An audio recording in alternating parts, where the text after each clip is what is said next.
So welcome to the next video on arrays. So last video we have seen how do we declare arrays in three different ways. Okay, so those are listed here. We can go back and see the videos. We can declare it like this without specifying how many elements are there. We can also declare it like this by specifying number of elements. So these two declarations we are also along with declaration assigning values to each location in the array, right? And this, the third one is we are just declaring an array of 4 elements, and we are just allocating space. What are stored in that space? It is not given now. Okay, that means it is not initialized. I'll just remove this. Now we will see how do we print or read an element from an array and display it to user. So basically, if you want to read the second element, how do we do that? So what we will do is the commands we already know. We have to use printf. It is an integer array. You have to use %d, that is output.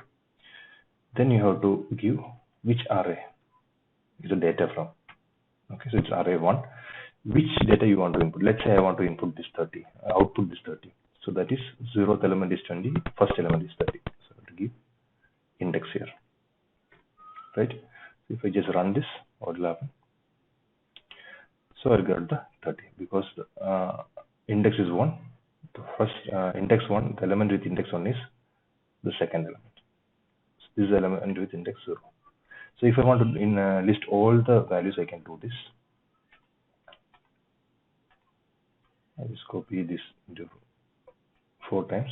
So this is 0, this is 1, this is 2, this is 3, right?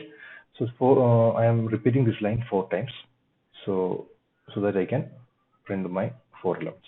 So let's see. So you can see 20, 30, 40, 50. All elements of the array has been displayed using the index, right?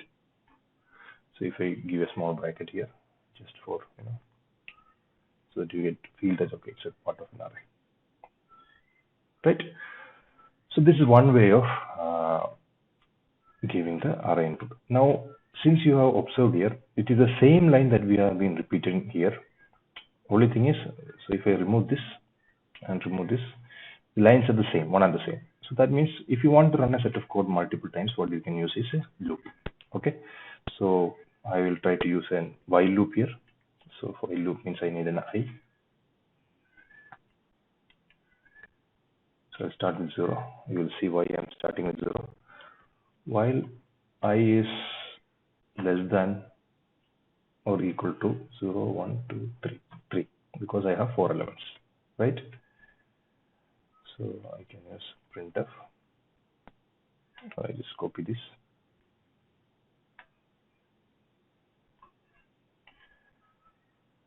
I will put here I. And after each execution, I will increase the value of I by 1, right? So I'll just give a separator here.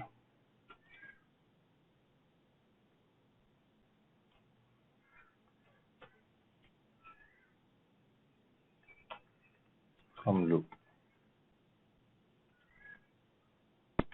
right?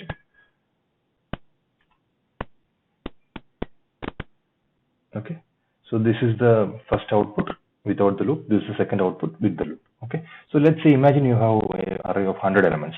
So it is it is very difficult to write this 100 times. So instead of that, you can just give a simple loop. Rotate the loop's index, the number from 0 to whatever index is there, total index you go through, and put that index here. So this is the most important part here. The index should come inside here. Okay, so that's why I declared with 0, because index start with 0 and it will go up to 3. So 0 index 0 is this, 1, 2, and 3 is this, right?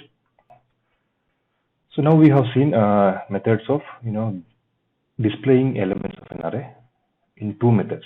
So one is using simple each line, each element you are taking and displaying it. Second is you are using a loop.